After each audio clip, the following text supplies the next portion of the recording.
Hello everybody, it's Tony Franklin here with my old JayDee Bass. I posted a video a few days ago, a very emotional reunion with this bass that I hadn't seen for 25 years.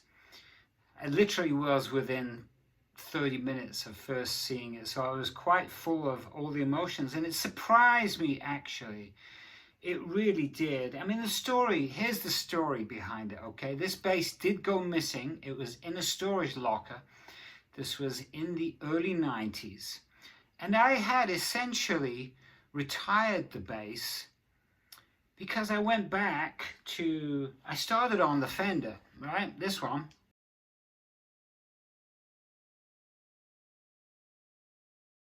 This is my firm fretless. But I didn't want to tour with this because it has a rosewood fingerboard, and I've since put an epoxy coat. It'd be very hard to see, but the finish is virtually down to nothing on that. Virtually gone. And so I searched for a similar bass that had an ebony fingerboard, and I couldn't find a Fender with one, so I got the closest thing, which is a Music Man, and you've seen that in the early firm days and in the Radioactive video.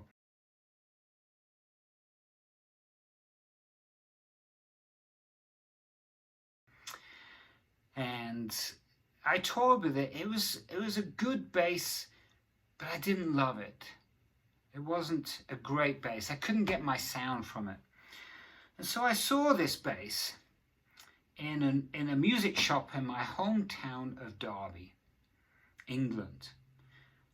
I went back a few times, and each time it was there, and it was like it was calling me back in, but like, oh, I wasn't sure about this because it's very different to a Fender. You know, it's got the unique headstock, it's got the active electronics and all these controls, which I was not truly a fan of. I'm still not, to be honest, and so that's why I love the simplicity of my Fenders, but this just kept calling me back. I finally got it. There's active, it has bass, middle, and treble. I still need to work out what that one is. If it's tone control or the pan control. I think it's a tone. But anyway, so once that touring era was done, this belonged to that capsule, and so I had it in storage and wasn't using it. I went back to the Fender. Somehow, and I still have not got to the root of it, we never did, it went missing from the storage locker. And I thought, well, okay, that's the end of it. That's the end of that era. And it turned up a few years later.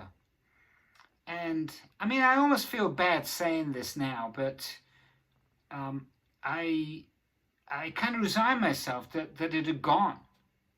And I was thinking, okay, that's definitely the end of that time. So that was it. Well, it was found a few years later, and a dear friend of mine, who is a huge fan of Blue Murder and me, and he offered to buy this bass.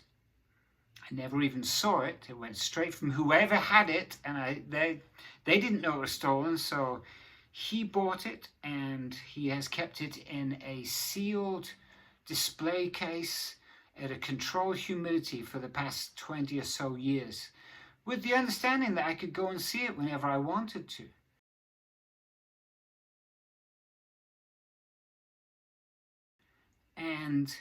But I never did. I never got round to seeing it. And just out of the blue, what a good friend he is, he just said, his words were, Thor needs his axe. No, Thor needs his hammer. This is an axe. Thor has a hammer.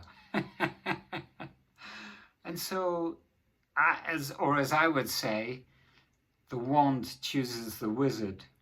It's not been played in all that time, and it's in remarkably good condition.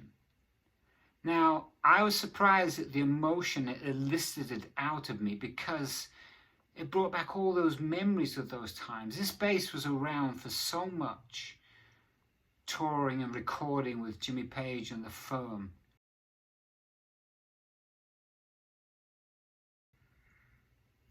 It was there when I played with Kate Bush and Dave Gilmour.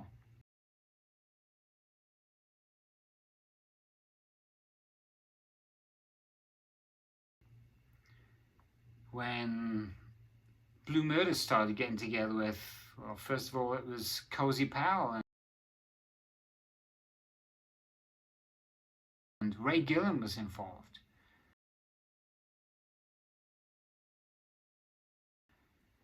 This bass was a witness to so many things, meaningful things, and all of that came flooding back to me when I saw it, and it's like, wow.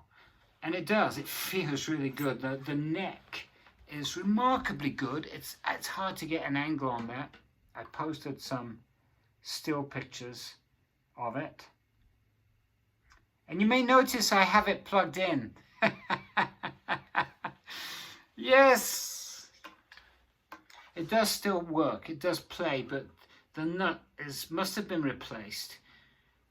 The strap holder is on the opposite side and the bridge has been set for left-handed, so whoever had it must have been left-handed. And also there was a horrendous scratch, well, it was a beautiful scratch from me.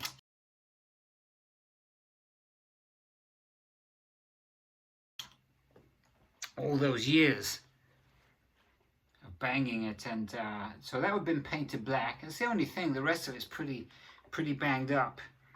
And all right, I won't keep you waiting any longer. But I can't really play it too well because this is so high here, and that's an easy fix. It's in the passive position right now.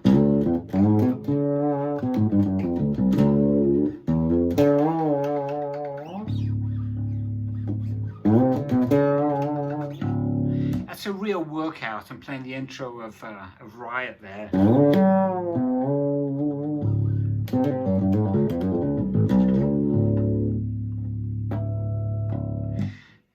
It's incredible to think I recorded that on this instrument.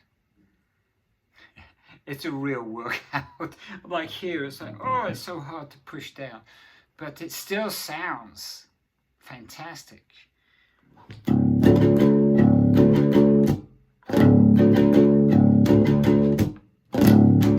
That's probably where this dent came from.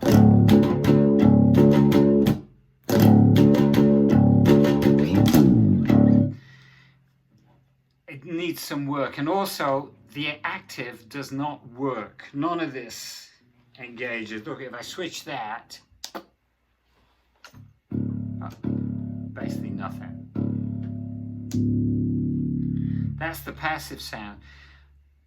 That actually brought back some emotional memories too, because I know that happened when, and I don't think it was fixed after that, because it still sounded good. It happened in Japan. The bass went down right before the show, and good old Nick Green, the late Nick Green from Blue Murder, the keyboard player,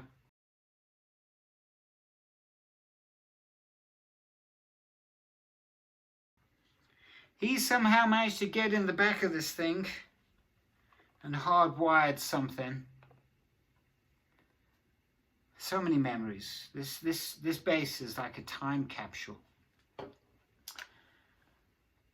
I start thinking about it and it gets to me.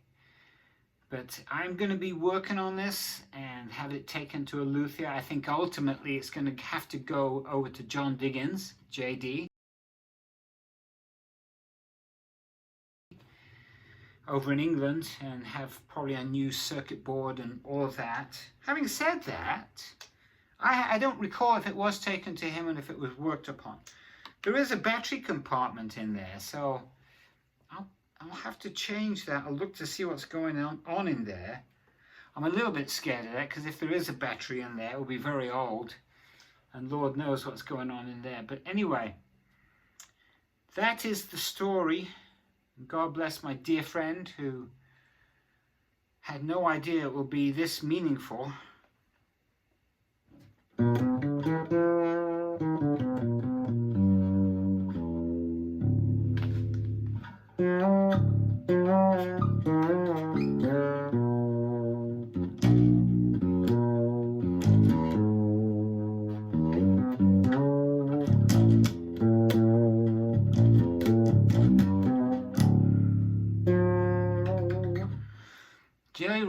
those memories. And